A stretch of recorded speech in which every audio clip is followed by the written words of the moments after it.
E eu vejo tantos amigos num sofrimento enorme, querendo achar Deus na teologia, entre discussão de teólogos, todo mundo só discutindo teologia com teologia, não sabe mais nada de coisa alguma, vive numa dúvida, numa angústia, numa dor, não será que é? Dá até vergonha quando me perguntam, escuta, você não sofre disso? E às vezes eu, para não ficar longe, eu digo, não, muito raramente, mas às vezes, ou quem sabe. Mas sinceramente, falando aqui para você e não para ninguém, mas para todo mundo, não, eu não sinto nada disso, até porque eu não vivo por sentimentos.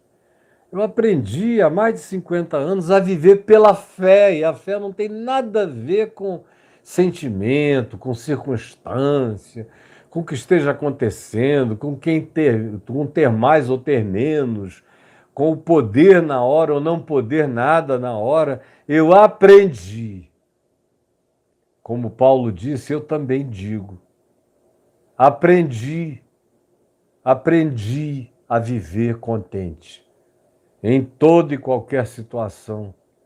Sei ter em abundância e sei também viver em escassez. Sei ser honrado com todas as honras, como eu sei também ser humilhado com todas as desonras. De tudo e de todas as coisas eu tenho tido experiência nesses 68 anos completos e 69 iniciando para chegar aos 70, de tudo e de todas as coisas, Deus me tem dado a graça de ter experiência para poder dizer: eu sei que eu tudo posso naquele que me fortalece todo dia. Essa é a fé que eu divido e compartilho com vocês. É esse conteúdo de fé e de experiência com Deus, não com acadêmicos religiosos, nem com congressos religiosos, nos quais eu fui para todos, eu falei em todos, eu abria a todos, eu fechava todos, eu era honrado em todos. Nunca foi daí que veio a consistência da minha fé, mas dos anos de jejum, de oração, de choro diante de Deus, pedindo todo dia que ele criasse uma rocha de fé dentro de mim e que me desse sabedoria. Os dons que eu pedia sempre foram esses. Eu nunca pedi para que, se eu encostasse em alguém, a pessoa fosse curada, para que eu tivesse o dom de profetizar e dizer coisas do passado, do presente ou do futuro de pessoas, nesse sentido de profecia, apenas nesse. Porque nos outros eu sei que eu nasci. Perdão, eu tive que atender para dizer para a mesma pessoa não me ligar mais, porque está interrompendo toda hora aqui, tá bom? Então, pedindo a Deus que me desse uma rocha como fé, e não pedia esses dons de grande visibilidade. Acabou que, embora eu só pedisse para o Senhor me dar sabedoria, discernimento, conhecimento e ciência espiritual, era o que eu orava e jejuava, e passava dias de joelhos diante de Deus, dias, sem comer, sem beber, querendo que a minha mente se abrisse, que meu espírito se iluminasse. Eu queria ver com os olhos da fé.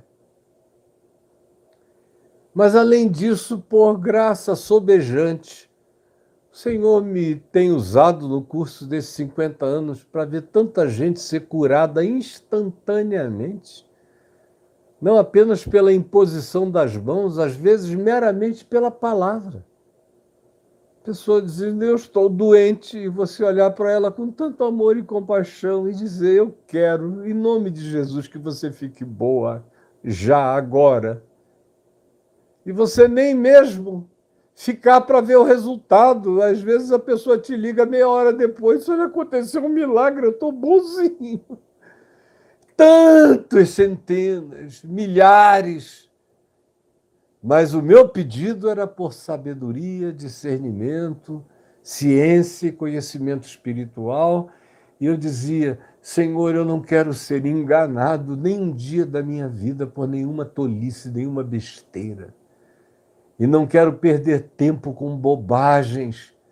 Me ajuda a dar minha vida, o meu tempo para as compreensões profundas, aquelas mesmas que ensinam, como Paulo diz aos Efésios, aquelas sabedorias que fazem os principados e potestades aprenderem com a gente que anda contigo. Me enche disso, para que eu seja uma inspiração para homens e para anjos, na terra e nos céus,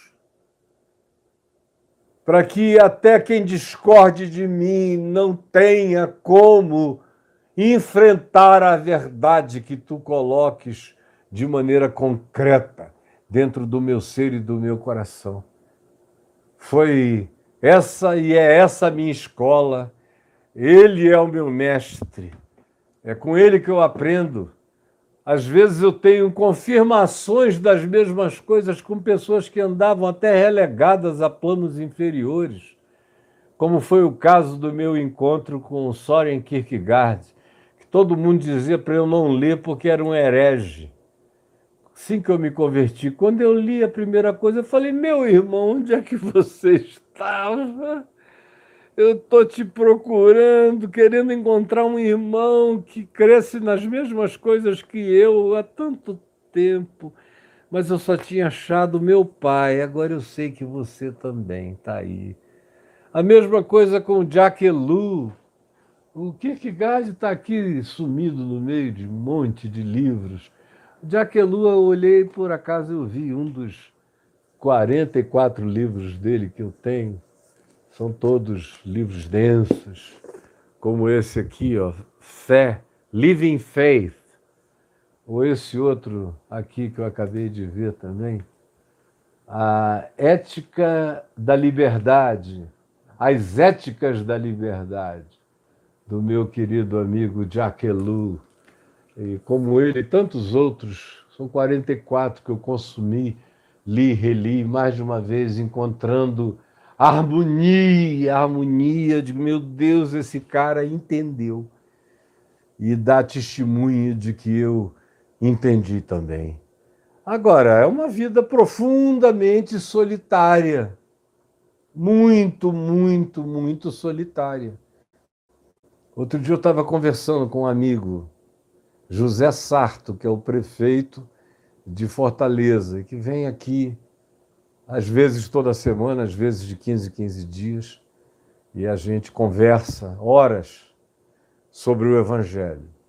E ele é ávido e é um homem culto, filosoficamente muito apto para pensar, muito treinado e uma pessoa que lê bastante e que gosta de coisas novas e que já me segue há uns 40 anos. Ele disse que desde 1980 ele me acompanha para e passo.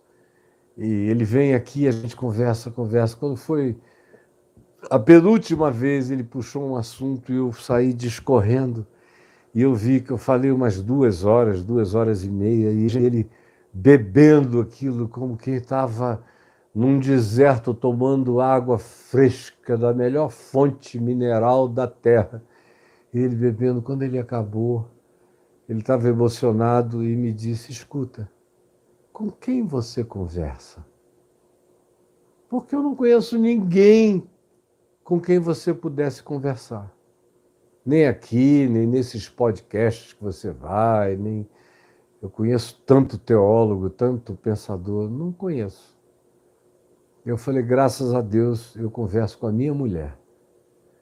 E tem coisas que ela entende na hora, tem outras coisas que ela fica pensativa, E ela rumina, rumina, rumina, até que depois ela compreende, eu vejo que ela entendeu.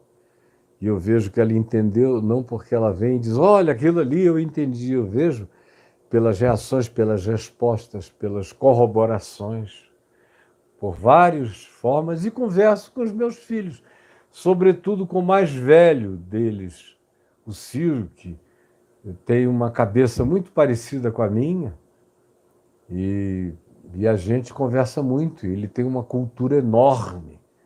Eu, às vezes, digo que se eu tivesse 10, 15% da cultura do meu filho Ciro, talvez eu me tornasse uma pessoa insuportável, porque ele tem aquela cultura toda, mas não gosta de falar. Ele vive muito bem só cantando, tocando as músicas dele, mas a cabeça do cara é um computador super quântico, com uma cultura enorme. E um dia ele veio chorando a mim, pedindo para eu orar, impor as mãos na cabeça dele, para Deus diminuir a memória dele, porque ele não aguentava mais o fato de que ele não conseguia esquecer nada do que ele aprendia, do que ele tivesse lido, nem na infância. Ele está lendo sem parar desde 4 anos de idade. E aí ele foi fazer uma prova para uma coisa que ele não estava nem querendo, foi mais para ajudar um amigo. Chegou lá numa universidade, gabaritou, sem estar em processo de estudo há mais de 35 anos. Foi lá e gabaritou 10 e voltou chorando. Eu falei, o que foi, meu filho? Ele falou, essa coisa que eu não consigo me esquecer de nada.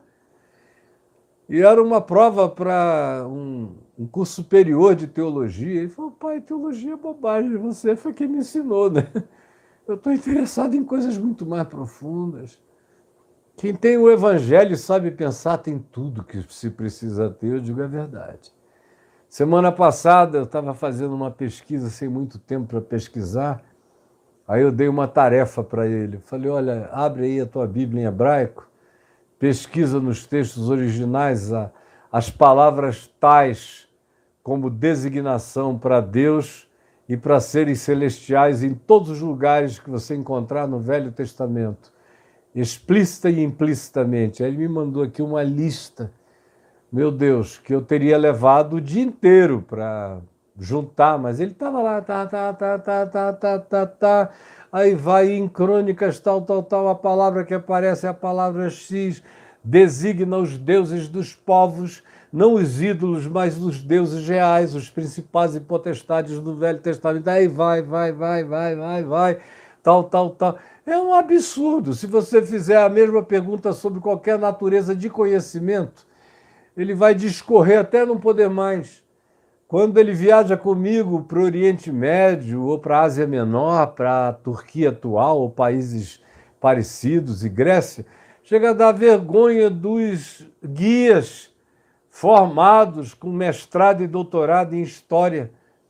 E se ele estiver presente no grupo, ele tem que chamar o guia de vez em quando, dizendo, olha, você esqueceu do assunto mais importante aqui dessa localização, que foi o que aconteceu há 1000 e tantos anos atrás, assim. O cara, às vezes, é mesmo, eu sabia, só que você tem muito mais detalhes do que eu. Então, é impressionante. E eu falei para o meu amigo, eu tenho pouca gente, agora tem você também, que eu vi que você me ouviu essas 2 horas e tanto com essa avidez não escandalizada, ao contrário, bebendo como quem está recebendo revelação divina. Eu, além dos 2, tenho agora 3 com quem eu posso conversar. Qualquer coisa que tenha em Jesus a sua convexidade e tenha em Jesus o seu ápice de convergência de todas as coisas, porque eu sei que você vai absorver com alegria no coração.